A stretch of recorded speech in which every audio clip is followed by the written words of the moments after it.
धरान 15 को यो श्री पूर्वाञ्चल ज्ञान यो माध्यमिक विद्यालय हो। तर यो बाटो एकदम घिनलाग्दो छ क्या, परसम्म नै यता पुरै घिनलाग्दो छ बाटो।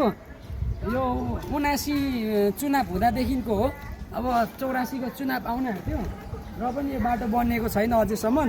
किन भन्दाखेरि यहाँ चाहिँ तपाईँको यहाँ चाहिँ अन्दाइस मतलब अब सबैले अन्दाइसको भनेर चिन्छ होइन। यहाँ चाहिँ दृष्टिबिनहरू पढ्नुहुन्छ क्या, दृष्टिबिन पढ्नुहुन्छ। उहाँहरू हिँड्दाखेरि पनि अलिकति यो खाल्डाखुल्टीमा ठोकेर लडिदिन्छ भन्ने एउटा मेरो भनाइ। अनि यो चाहिँ अब अलिकति हाम्रो स्थानीय सरकारले ध्यान दिनु पर्यो यो विषयमा। चाँडोभन्दा चाँडो बाटो बनाउनु पर्यो यो बाटो। किन भन्दाखेरि यहाँनिर चाहिँ दृष्टिबिन पढ्छ क्या, उनीहरू भोलिको दिनमा हिँड्दाखेरि ठोकेर अब खाल्टामा छिरेर नलडोस्। लड्यो भने हामीलाई नै घाटा हो होइन। त्यही भएर चाँडोभन्दा चाँडो यो बाटो बनाइदिनु पऱ्यो है। एकदम घिनलाग्दो छ।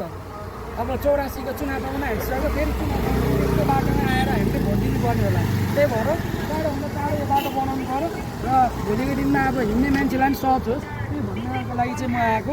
अलिकति गरेछ यो धुलो उडिरहेछ अझ, त्यसलाई पनि अब सही तरिकाले परसम्म नै उतासम्म नै गरिदिनु पऱ्यो क्या। बाटो चाहिँ घिनलाग्दो छ है। यस्तो खाल्टाखुल्टी छ परसम्म, उहाँ परसम्म छ खाल्टाखुल्टी। यो चाहिँ चाँडोभन्दा चाँडो बाटो बनाइदिनु पऱ्यो स्थानीय सरकारले। धन्यवाद।